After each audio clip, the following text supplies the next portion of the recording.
If you're not a nerd like me, you might be surprised by just how many Digimon are allusions to Christianity. Let's take a look.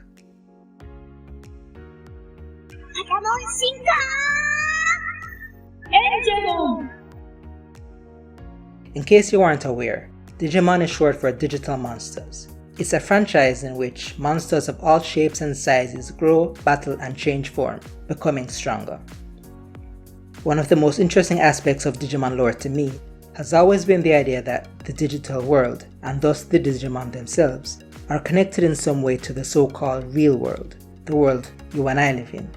And so, having been born of data from our world, a Digimon's form is related to various things that we would be very familiar with.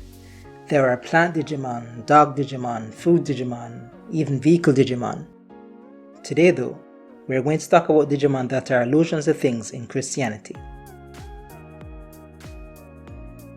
Before we get into today's video, please give me the chance to promote my merch stores, where you can find some items like the ones you see on your screen right now. I have anime themed items up for sale, and I hope you'll check them out. Links are in the description. Now, onto the video. The first group of Digimon allusions to Christianity is the Angels, the largest category I could find. Angels are supernatural spiritual beings that are pretty characteristic of Abrahamic religions like Christianity.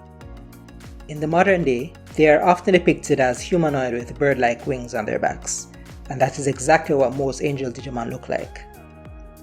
There are generic angel Digimon like Enjimon and Enjabumon, both of which, by the way, wear helmets with crosses on them. To take it a step further, Enjimon's evolution is Holy Enjimon. Yes, it's Holy Enjimon. They changed it to Magna Enjimon for the English dub. Holy Enjimon also has a cross on his helmet, which kinda looks like a Pope's headdress to me. Funny enough, there's also Pidmon, which is called an angel Digimon, though its name is more of a reference to Cupid, the winged Roman god of love. It's a variant of Enjimon and does look like Enjimon, but does not have the cross on its helmet. Now though, we come to the angel trio that inspired this video in the first place: Cherubimon, Seraphimon, and Ophanimon. All three of these Digimon are named for classifications of angels in the Bible: the Cherubim, Sephirim, and Ophanim, or in Hebrew, Kruvim, Srafim, Ophanim. A subset of angels is the fallen angels, or demons. We all know of Satan, the devil, the leader of the fallen angels, and he has more than one Digimon named after him. First, we have Devimon, obviously named after the devil. It was formerly an angel Digimon, which was corrupted and fell into darkness. And we can't forget Pico Devimon, or Demi-Devimon, which is also named after the devil. And I almost forgot Devidramon, an evil dragon Digimon. My favorite fallen angel Digimon though is Lucimon, who is literally named for Lucifer, a traditional personal name of the devil.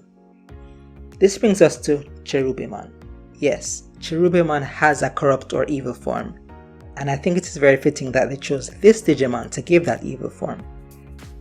Satan is considered a cherub who turned evil, so it makes sense that Cherubimon would be given this evil form.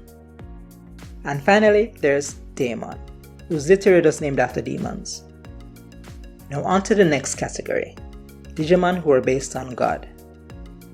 The first is actually a pair of Digimon, Alphamon and Omegamon.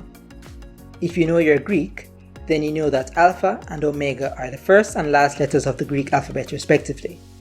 The Alpha and Omega is also a title attributed to Jesus in the biblical book of Revelation, expressing the idea of his eternal nature. As if that wasn't enough, there's also Jesmon. Although official media says the origin of this name is as an acronym of Justice Edge Swordsman, it's hard to dismiss Jesmon as a reference to Jesus, especially when you consider his previous form, Savior Hackmon. And finally, the miscellaneous category, the smallest one. There is a whole group of Sistermon Digimon, humanoids that are dressed in what looks like clothes based on a nun's habit. And although this last one is a bit of a stretch, there is Apocalypmon.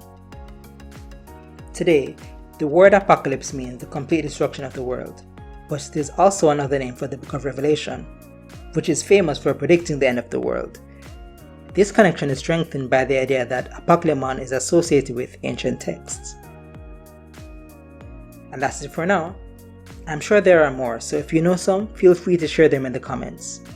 Digimon lore is really fascinating and I've lost endless hours reading up on it. I hope you enjoyed what I've put together. Also, my debut novelette, Beasts, Forgotten Bonds, was released today on Amazon, so go and get your very own copy. It's the first of an Afro-fantasy Afrofuturist series, and I'm really excited about it. The link again is in the description. I'll make a video outlining the evolution of the idea sooner or later. Tiny hint, Digimon was one of the inspirations. Many thanks for your support. I've been Ken Kwame, and I'll see you next time.